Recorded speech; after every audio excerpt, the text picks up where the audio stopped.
So thank you all so much for joining us in the celebration. We're so thrilled and honored to have her being here.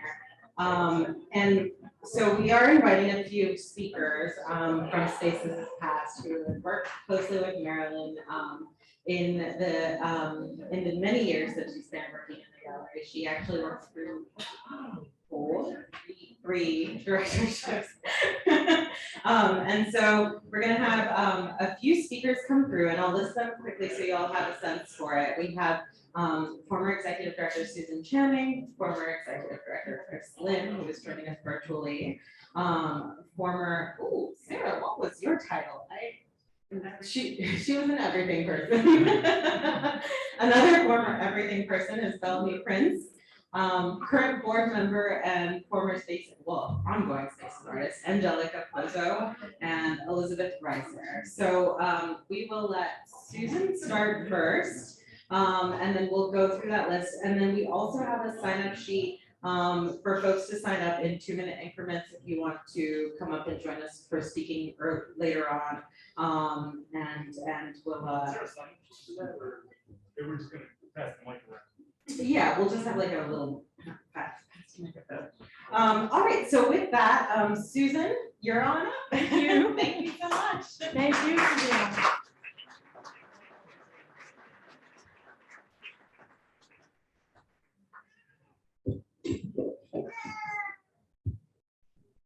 Thank you, Susanna, and thank you everybody for being here. Really talking.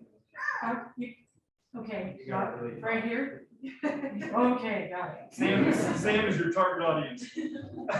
Sam. I worked with Marilyn for 18 of those 27 years. Anyway, first of all, I thought that I would read a few partial excerpts from anonymous tributes in the Memorial Liturgy program a year ago at Blessed Trinity Church, Marilyn's family's place of worship. Her family gathered the many tributes, and these are just excerpts. Quote, Marilyn had a true optimistic vision that always saw possibilities where others saw closed doors and barriers. She inspired others to participate in that vision. Quote, thank you, Marilyn, for always believing in me and having confidence in me when I didn't have confidence in myself. Quote, I would call Marilyn to encourage her, and I would end up being encouraged by her. Quote, Marilyn was a very colorful person, just like her art. She always encouraged you to be yourself, no matter what. I was able to see color through her eyes, and it was beautiful. Now for some history. When Julie Fehrenbach and I hired Marilyn in 1991, we had no idea how much she would enrich or expand the Spaces community.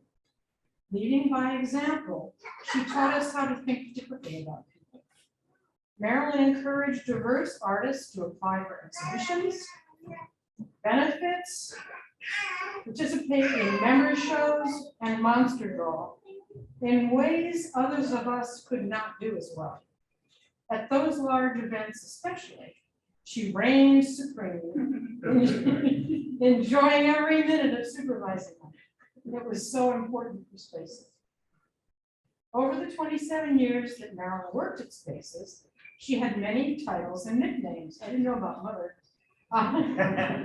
Gallery assistant, gallery manager, artist coordinator, Merlin, the magician, of course, and gallery oracle. Somehow, she kept her sense of humor and managed to maintain her equilibrium working with 3 administrations and undertaking a major gallery move to Spaces' beautiful new location right here. But in 1991, the Superior Viaduct Gallery and offices weren't yet completed. We had just purchased the building. Behind the front desk, a fabric screen shielded the staff. Working through obstacles proved to pose few problems for Marilyn. She soon became the tenant wrangler, the elevator, read that freight elevator, because that's what we had, elevator maven, and gallery installer extraordinaire. She worked with artists on myriad installations, including a rainforest, a metal table that blasted controlled jets of fire, and 6 small refrigerator-sized blocks of ice that melted slowly through the exhibition. She enjoyed accompanying our curators who interviewed Cleveland area activists who had known Malcolm X. And they created audio, video, and photographic portraits of him. She also really enjoyed our out-of-state conferences with other artist-run galleries across the country. Despite returning to our hotel to find the floor flooded, we remember the NAO conference in Brooklyn in 2000 with fondness. Marilyn even overcame an unwelcome appearance on the local TV news. One Saturday, a group of unannounced protesters, followed by a TV crew, attempted to remove and destroy a large piece from the gallery wall. After a short tug of war, our Marilyn prevailed and carried it safely back inside. Marilyn's BA in studio art and arts management from Baldwin Wallace served her well at Spaces, but left her little time to make her own work. In her spare time, she curated many exhibitions and served as juror for several exhibitions throughout Ohio, including at the Ohio Arts Council's Reich Gallery in Columbus. Marilyn had an uncanny memory for which artists were in each exhibition because she worked with them all. After I retired, we'd often call each other trying to remember a name or a place. Often I knew, almost always Marilyn knew.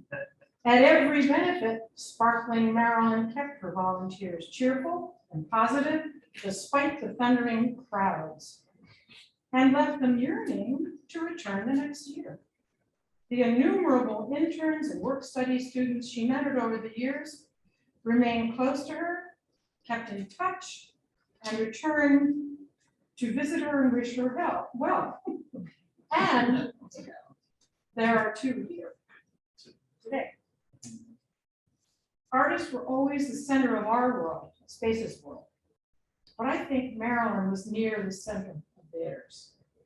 She was devoted to Spaces and what it meant to artists, almost as devoted as the artists were devoted to her.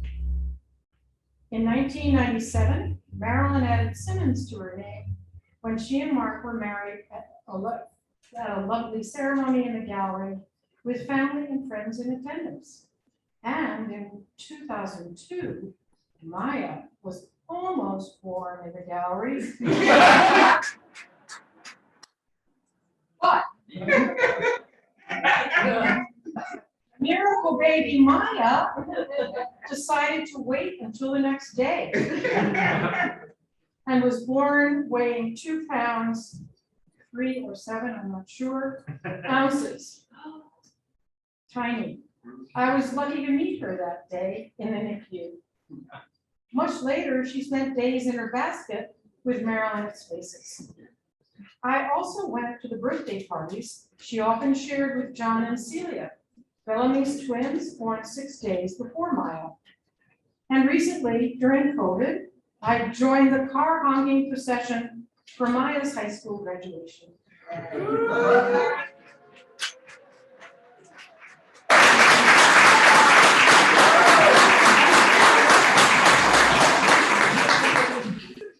Marilyn and her large family welcomed me warmly as part of theirs throughout the years.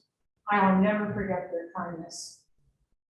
We met often, from parties and lunches through to the hospital visits. Marilyn's smiles always brightened our days. With grace and humor, she fought the devastating disease that struck in 2012 for 9 years, never accepting defeat. Her Christian faith played a large role in her life. That same faith and love from her family supported her in every way, most of all, her special loves, Mark and Maya. Marilyn was my wondrous dear friend. I think of her every day. The inspiration she gave to hundreds of us, artists, colleagues, family, and friends, is everlasting. She lit up our worlds, calmed, laughed with, and supported us. I will keep her love and invincible spirit in my heart forever.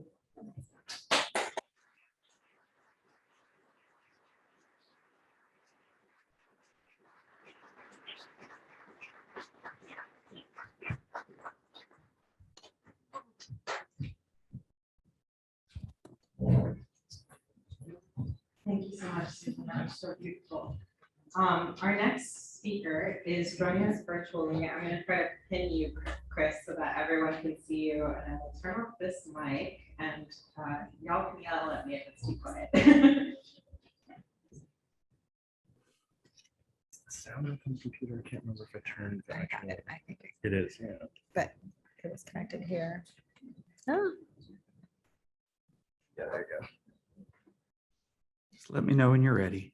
I think we're There you good. go, you're good. Excellent.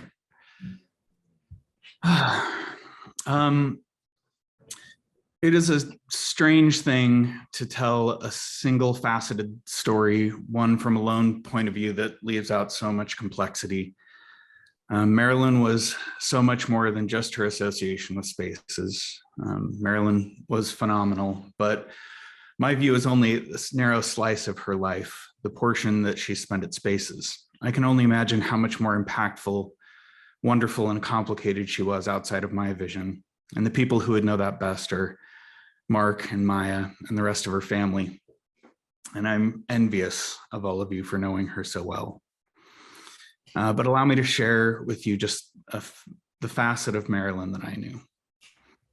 When I arrived at Spaces in 2008, I was met by a small and scrappy staff who had been steering the ship largely by themselves without an executive director for over a year. They had forged into a unit that had distributed the jobs among one another to make sure that everything was covered and that Spaces could continue to fulfill its mission with artists and audiences.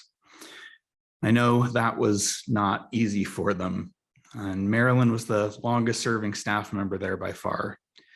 She had already worn many of the hats at Spaces, as Susan has outlined, and at that point held the title of gallery manager, overseeing the coordination with exhibiting artists, installation of challenging exhibitions, troubleshooting tech, keeping our decrepit freight elevator running, holding our crumbling building together, organizing sprightly interns and eager volunteers, and so much more. She was the grande dame of our annual benefits, and she was the hub of the Monster Drawing Rally. She was the motor under the hood that kept Spaces humming, even if she wasn't always visible. And I think she kind of liked it that way. And I quickly came to rely on her longer view of the organization and building and her calm and casual demeanor in times of crisis.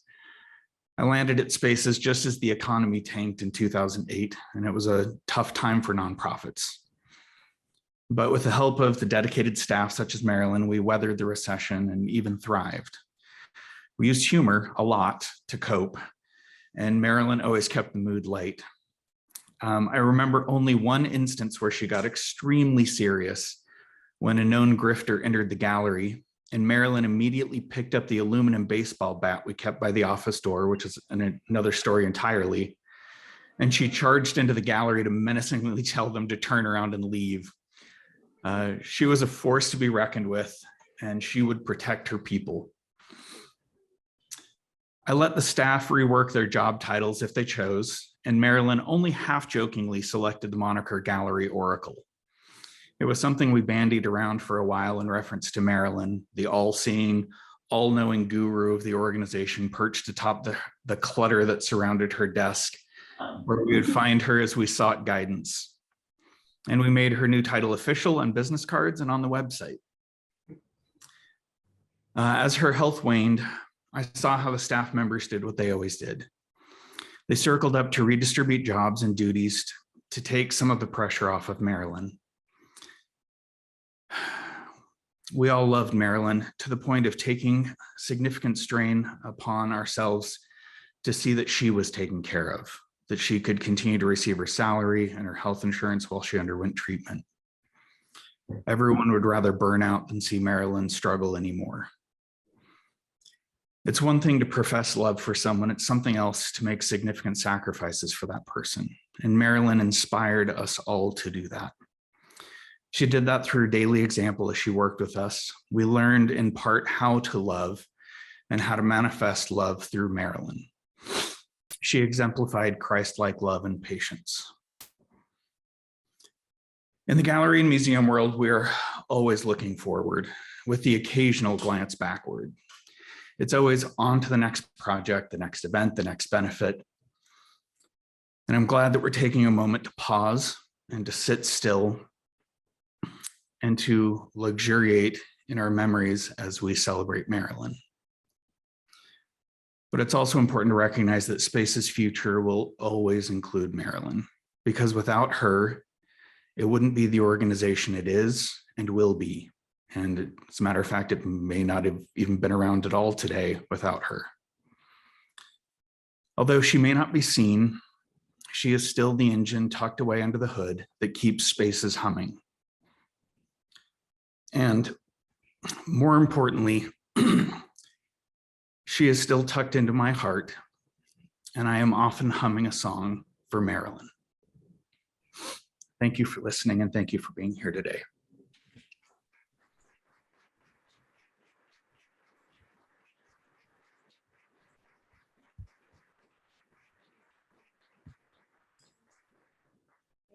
Thank you so much, Chris. I don't know who to talk to. That was so beautiful. Sarah, I think I'm gonna try to pin you next. Okay. Can you hear me okay? Yes, and then Chris, I think you need to be muted. Let's see. And for everyone in the gallery, there are plenty of tissues. And I know these are very beautiful speeches and they're touching our hearts very closely. So if you guys need tissues or if you need to step out for a drink or a little breath of fresh air, you're welcome to. All I have right. 2 boxes of tissues next to me. All right. I think we are good to go. Okay, thank you. Whew. Hi, everyone.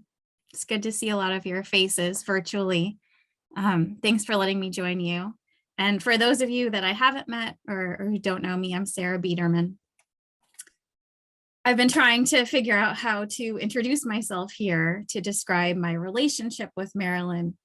I could say that she was a colleague, a friend, or a kind of extended family member. But what sounds best to me is this: she was one of my people. Many people are lucky to find their person, a partner, a best friend, someone whose life you get to witness and who witnesses yours. And I've been wondering if it's really more about finding your people. Maybe some of you feel that way too. Anyway, for me, Marilyn was my people. She was special.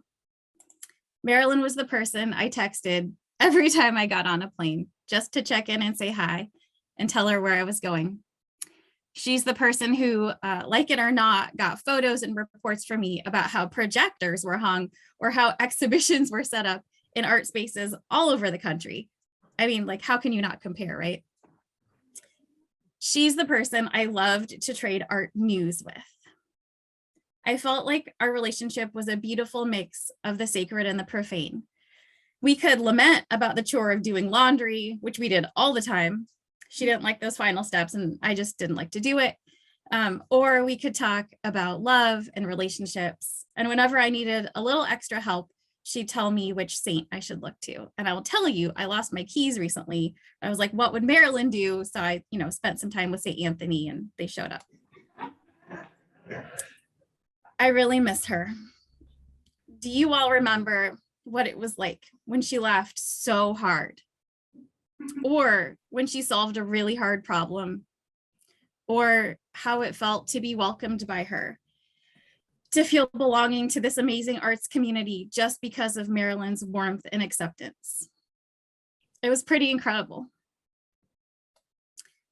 I hope that the world remembers and celebrates her in all of who she was. There's a very long descriptive list in my head, but I'll just pick a few to share. Marilyn was an artist, a creative person in every way. She made beautiful prints and drawings, among other things. She painted during her time working at Prosperity. She made countless exhibitions happen during her time at Spaces. She was a curator, a connector, advisor. She was a teacher, a mentor, and a cheerleader for so many. And she was an advocate. She advocated for artists, for arts workers, for everyone in the community. And as a board member for NAO, the National Association of Artists Organizations, she advocated nationally, joining the fight for freedom of expression and the power of art. She also advocated for her family always, a daughter, sister, aunt, wife, mom, and so much more. This past year, I had to make a lot of big life decisions personally, and it was really hard. And I kept wondering, what would Marilyn think? How would she advise me? What kind of look would she give me? You know how she always like had those great looks where she didn't say anything, but you just knew she was telling you so much. And I kept her in my head, but I also worried, you know, like, would she be proud of me? And was I honoring her legacy? I mean, I sat with that in my heart so much. And then finally it hit me. I had this light bulb moment. Marilyn was so full of love. She loved taking care of people. She loved seeing people succeed and find their happiness. So in addition to understanding and truly supporting art and artists, in addition to prioritizing family and friends, in addition to taking care of community, I realized that as long as I'm choosing happiness and as long as I'm choosing love, Marilyn would be proud. I don't think that any of us will ever fully know the depths of Marilyn's legacy, but I know that if we live lives full of love, we will carry on her light. Thank you.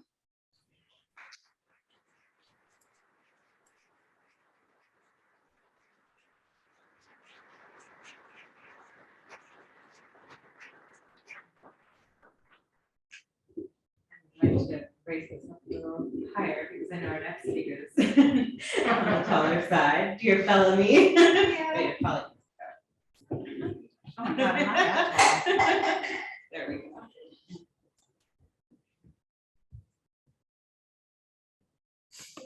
Hi.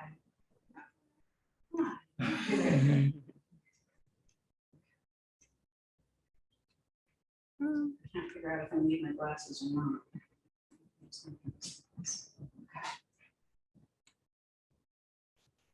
Sorry, it's a little meta behind you. No, that's okay. I like being meta. It's exciting. Thank you all for coming today. So grief is a funny thing. Funny, not funny. I mean, funny like odd, not ha-ha. Surprising, overwhelming, physical, unexpected, quiet, loud, roller coaster experience. So not funny, really. But it is part of life and it is transformative. Anyone who has experienced the loss of a partner, parent, child, friend can attest to this. And the journey to grieve the loss of my dear, sweet friend Marilyn has been long and winding. As one of my first Cleveland friends, Marilyn introduced me to many, many of you sitting here, to the creative world of Cleveland, to her wonderful, supportive family, her dearest Mark, and of course to Maya, her part. We met over 25 years ago when I started as Mona's maternity replacement at Spaces, straight off of I-90 from Seattle. It was a tiny crew with Susan at the helm and Marilyn holding down the ship. This was 1996, just in time for fall and the season starting. So I followed Marilyn around like a puppy, trying to figure out how the web of Spaces functioned and how she managed to create and build it better every day. We connected, we called each other mommy, and giggled our ways through all sorts of shenanigans while helping to continue to build on the successes and singularity of the institution. I only stayed at Spaces for about 2 years in that teeny tiny office off the hallway, with the abandoned benefit art, you know. just close enough to hear if someone came into the gallery to walk those memorably creaky floors. She knew that back treasure map of a storage space by heart, organized by some intuitive guidance. She always had the ears and the eyes of a lioness, literally could hear, sense, remember all sorts of things. In short, Marilyn was magical, hence the oracle. After I left to focus on Zygote and my own work, we easily maintained our friendship. Many people who have worked at spaces generally feel a sense of belonging long after their tenure. At least I did, and continued to keep a foot in things where I could. I would stop by and we'd gossip about our very tight-knit community, you know who you are, weighing in on whatever crazy things were going on, invited or not, and we would laugh a lot. 5 years later, we were pregnant at the same time. But I was farther ahead than her, planning to help with advice and hand-me-downs with my twins on the way. The vision of being able to share in this new motherhood was exciting to us as friends. So imagine my surprise when I got a call in my hospital room after delivering John and Celia. Guess where I am? While I was expecting her to visit the maternity ward for a primer, she had in fact gone into early labor, having Maya at 28 weeks, over 2 months early. Always full of surprises. Our kids were born only a few days apart, and so they were pals. We would take them on outings to Memphis Kitty Park, to the Children's Museum. I have pictures of these 3 tiny beings napping together in their car seats on the coffee table. We had chaotic birthday parties together. We were sisters in sharing this ride of motherhood. Kids go to preschool, kindergarten, play dates, commiserating, getting info, often with long gaps as the kids got older and we got busier. In 2012, with 10-year-old Maya, Marilyn and Mark discovered the unimaginable. And so this grief journey began. And it kept changing, and she hung in there. And Spaces was her refuge to normality, and Maya and Mark and her mother and their whole family rallied and rallied. With our past experience with cancer, Ben and I became a resource for Mark and Marilyn. I still remember my visits to see her at the hospital when alerted to a new development, trying to wish it all away. Several years later, after her own disease morphed and developed, she and Susan came to visit my Ben, braving the many steps up to our nest to see him as he was dying, knowing that she potentially was looking into the future. It was an incredible act of bravery and empathy. She kept it up at Spaces, and then eventually she couldn't. Never one to put down the mic, Marilyn persevered. Even after she stopped working at Spaces, she would still don the benefit blazer and show up on the first Saturday in November. And life went on, but with complications and challenges, and the shadow always present. As her life became more centered at home, we would exchange texts regularly, phone calls occasionally. She would call me with her softest voice sometimes just to feel better, and there was nothing in this wide world that I could do but tell her that I loved her and try to make her smile. And then there were the visits, not as many as I wanted, but sweet and solid, and holding hands, her showing me the artwork that she had started to make again, and sitting in silence, and sometimes not so much silence, with tears and laughter. For all of this, I watched Maya grow into someone who became her mother's hero. We talked about an outing to the museum, sat on her porch with Mike and Mark during the warm COVID months, and every visit I would get into my car and try to envision the day when she would not be there. I did that for about 10 years, and one day it happened. We all knew it was coming. Mark and I exchanged notes. We were also incredibly fortunate to bask even for a short time in this light and natural ease that was Marilyn, my dear friend. The grief journey continues, especially for Mark and Maya, and will into the future.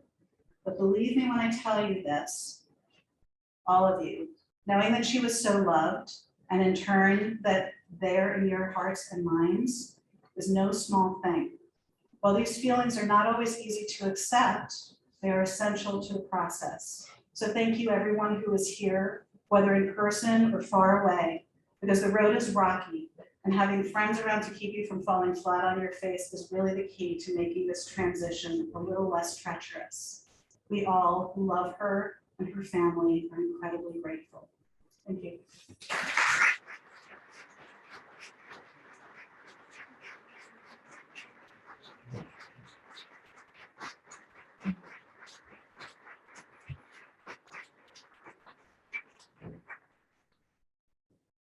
Thank you for that, Melanie. And next up, we have current board member, I think possibly one of our longest serving board members, Angelica Pozo, who's been in Spaces for a good long time. Thank you. Thank you. You handed out these photos earlier, so I'm going to be talking about them here. But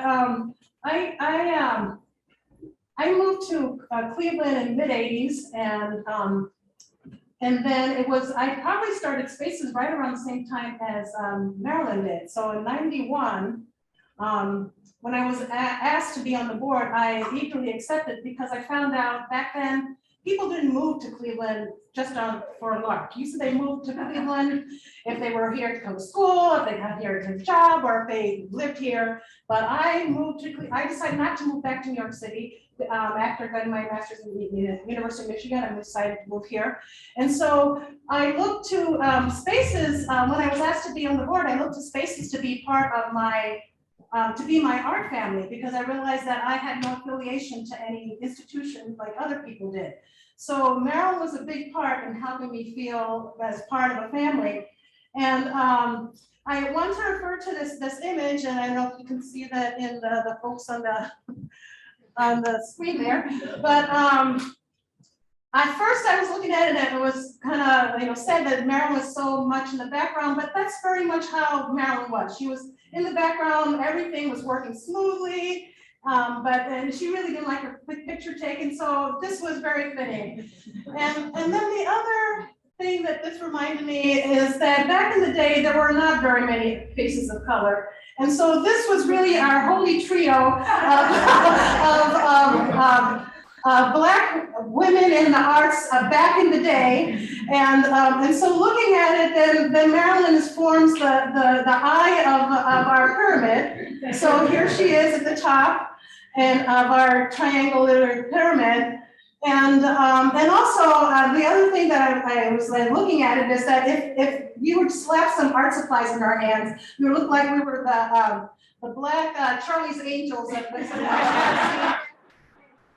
So this photo during the week, I started thinking and looking at it, and it had a lot of resonance for me. But Marilyn, just kind of to reiterate some of the things that people have been saying about her calmness and her ability to just not get overheated about everything, just there's a lot of challenges that happen. There'll be times when, when I was setting up for, when we had the artist member show, that when everybody got to set up their own space, and millions of people at the same time are asking for supplies and this and that, and Marilyn would just easily say, no, just go down, it's the back room, the second cubby, and to the back, and then she'd pinpoint exactly where you'd have to be and where you'd have to find things, and there would be frustrating times, and I would remember her. She would just turn,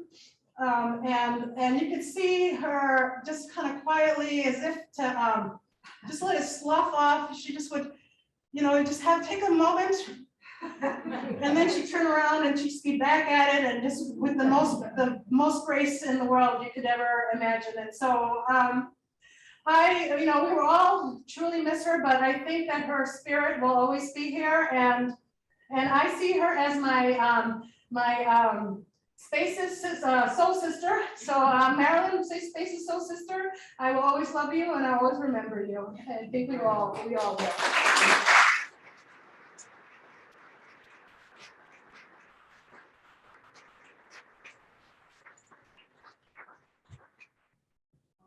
All right, so I think you're getting the wrong. Oh, wrong way. No.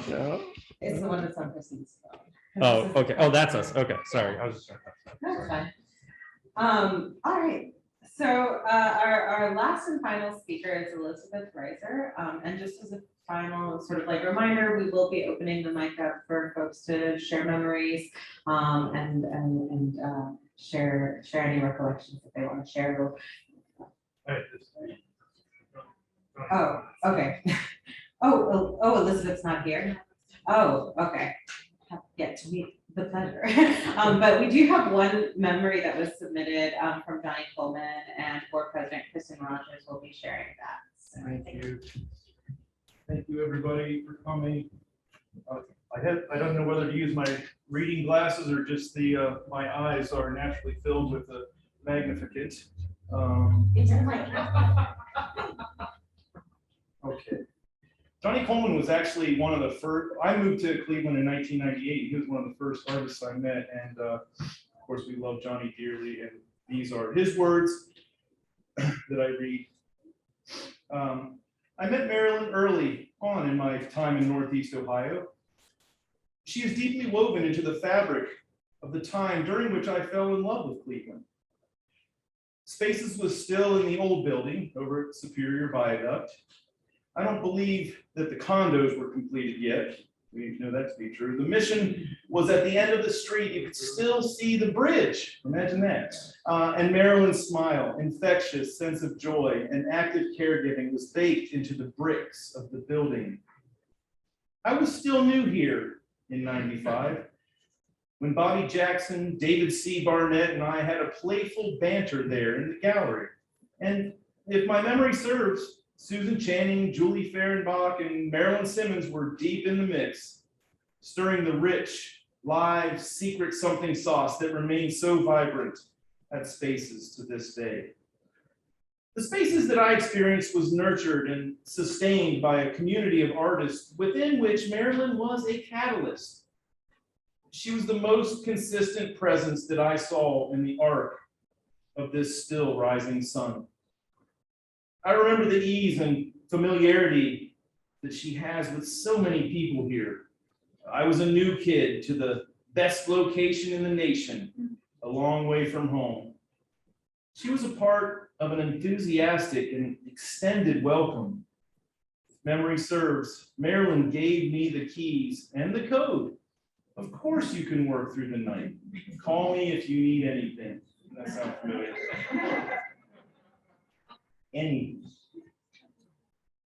And from what I could tell, she was loved.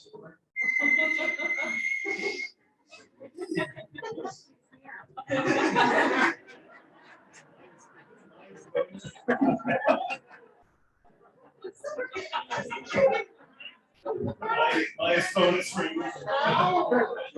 Twilight's of an episode of this. Okay, to continue. And from what I could tell, she was loved. She was loved. She still is. Here's to you, Marilyn, with so much gratitude for so much. I imagine that you are bending light with your smile.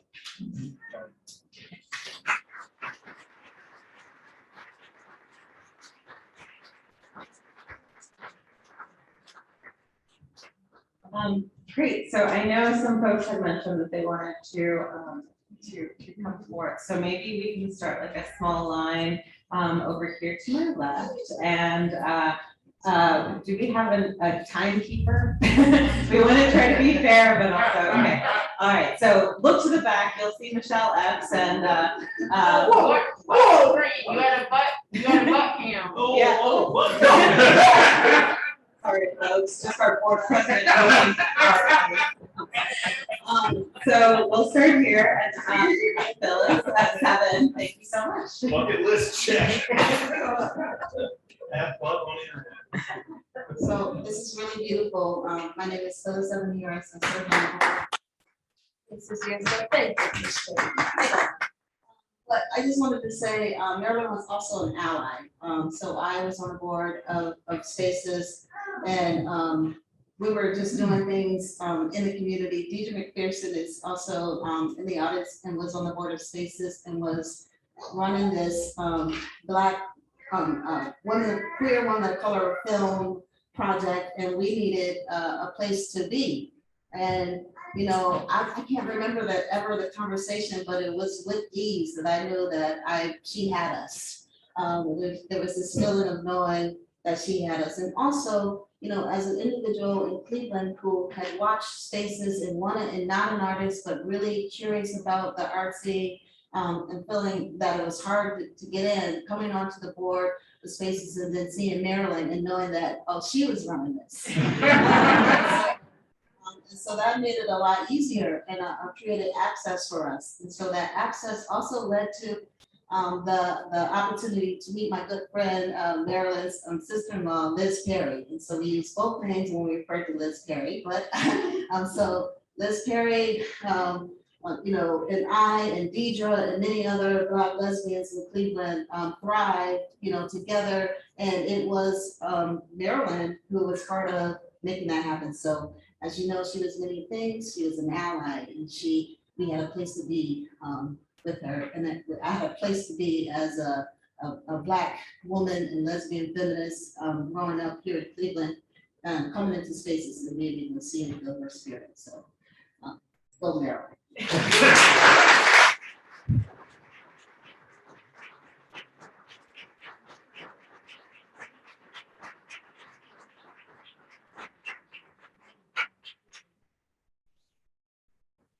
I'm Catherine Butler. I've been involved in spaces since the early 1980s. And I just have a poem for Marilyn.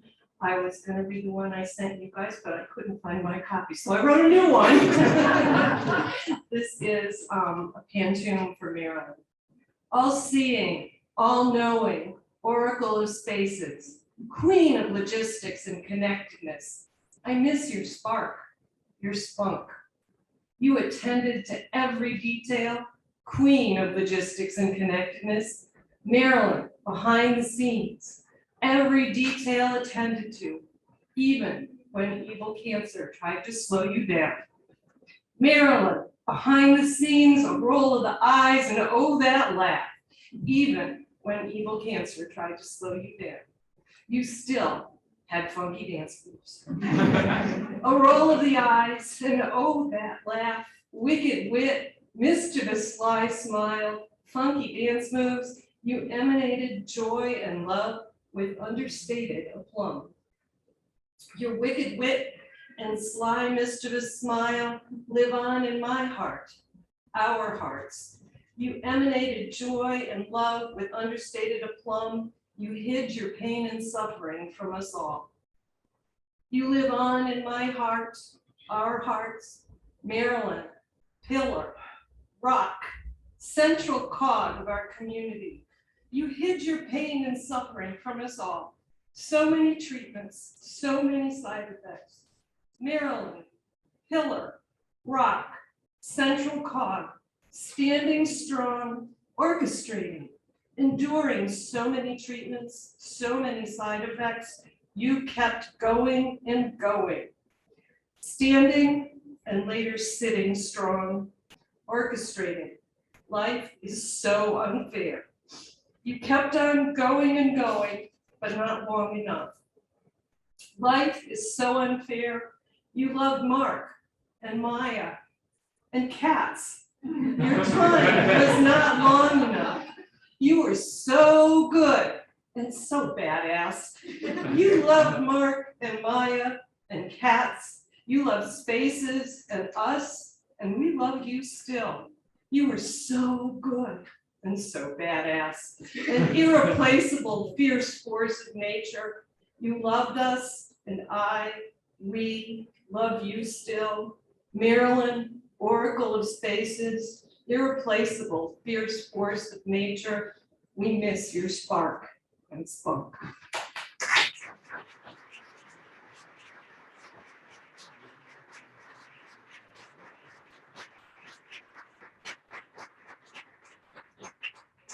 Hello, everyone.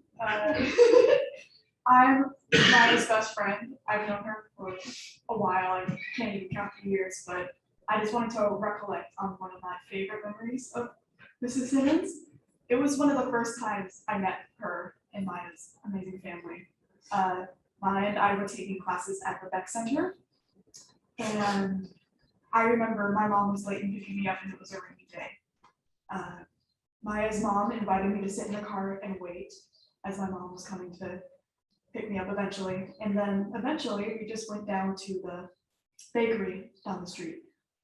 And I remember that she let me I'm sorry, I should have written this down, but. You're fine. She said anything in the bakery I could have, and I just took a loaf of bread.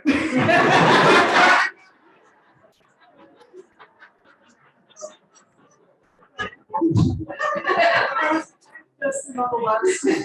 And every time I think about Mrs. Simmons, I think about her beautiful smile and her energy and how cool she was. Gosh dang, she was so cool. Even when cancer was trying to slow her down, she just kept fighting. And near the end, she was still kicking and screaming. She was not going to go down quietly.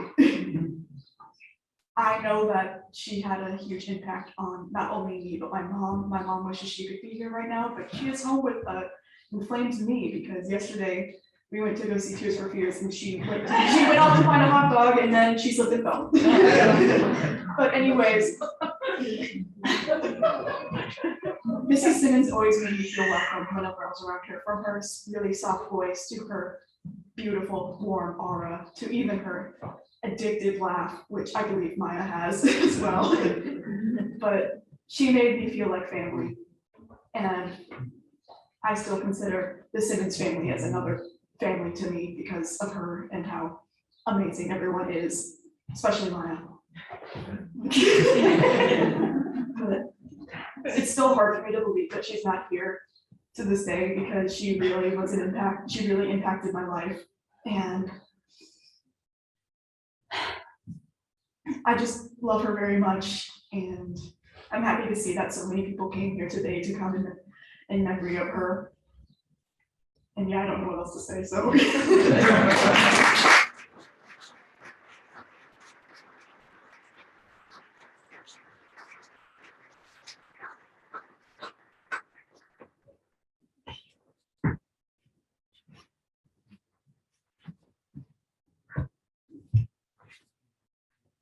My name is R.A. Washington. You may not know. When I was 17, I met Marilyn. I was barely a teenager because I think boys develop a little bit slow. And the first thing that she asked me was, do I believe in what I'm trying to build for myself? And every day since that first day, she poured into me. She checked on me. She gave me my first professional opportunities. When there were moments where I embarrassed myself, she would pick me up and tell me that, you know, one day doesn't make a whole life.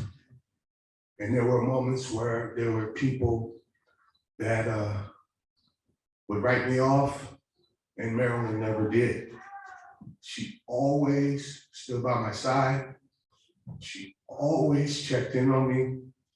And she was so brilliant in the ways that she moved about the world, how she saw, how she loved, how she made, how she created space.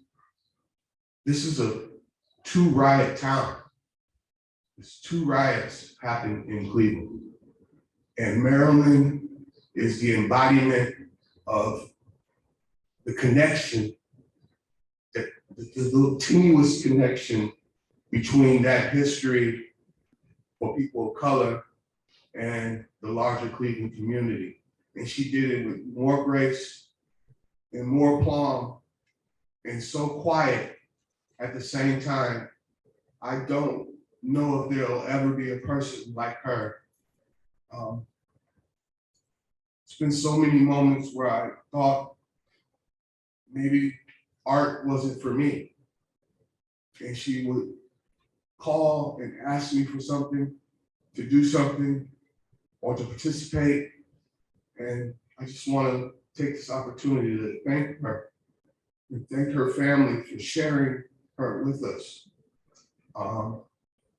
There's no way that us as a community can really repay that debt, but I will always remember the grace in which she lived, how she comported herself, and how hopeful she was, and how much she poured into young people.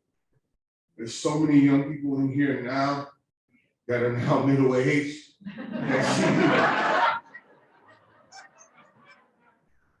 that she supported. Every job that I got in the arts, every opportunity that I got in the arts from 17 to 47 was because of Marilyn. I could trace her hand my whole entire life. And yeah, I loved her. And I hope that if we can do one thing, is just remember that it does feel like a barrier, this art. And there are young people from all walks of life wanting to get involved. And hopefully some of us can step up and be just a little like Marilyn and pour into these people that deserve an opportunity to participate in a passion place. And the lip service that we give to that endeavor, maybe we can just, if we truly love Marilyn, end the lip service and do what we can, and also admit and acknowledge when we don't. Thank you.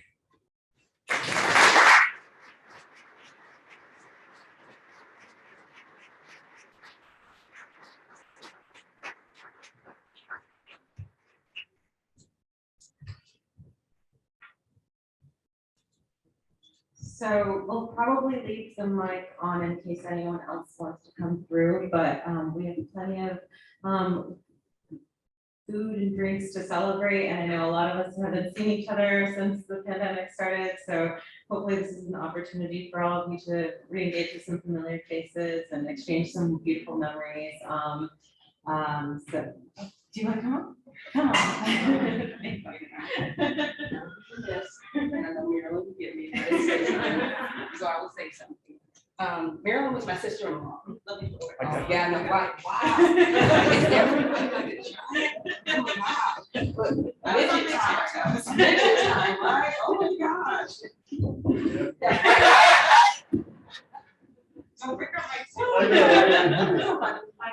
Marilyn was my sister-in-law. I also call her my sister-in-love because that's what she was. Some of the things that I know she don't want me to say. Every time.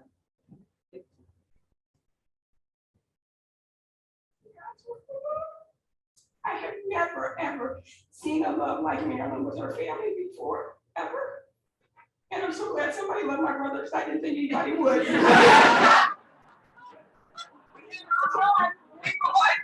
I don't know. We don't know. And we're so glad that Marilyn came in our lives and saved my brother. We really are. And I know one of the things that I know she was so huge in the art area. But one of the other things I don't know if a lot of people knew of, obviously, was the breast cancer. But she would always say, excuse me, did you get your mammogram yet? I said, oh, I forgot. She said, no forgetting. Get your mammogram. And I know I would be remiss if I did not say that to everybody in this room, all women, especially women of color, please get your mammograms, because that was something she continued to stress to me, even through everything. And that was my call, like, yeah, isn't this about the time? Your year is coming, isn't it? And I'm like, oh gosh, Marilyn, it's okay. So please make sure you do get yourself checked, because that was something that she truly regretted, that she did not get checked soon. So.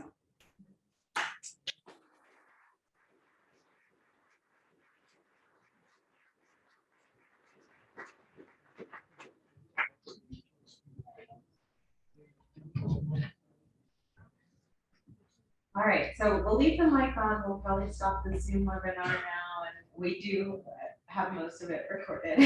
But yes, please feel free to hang out for as long as you want. There's plenty of food, plenty of drinks, enjoy. Y'all know where the restrooms are. Thank you so much for joining us.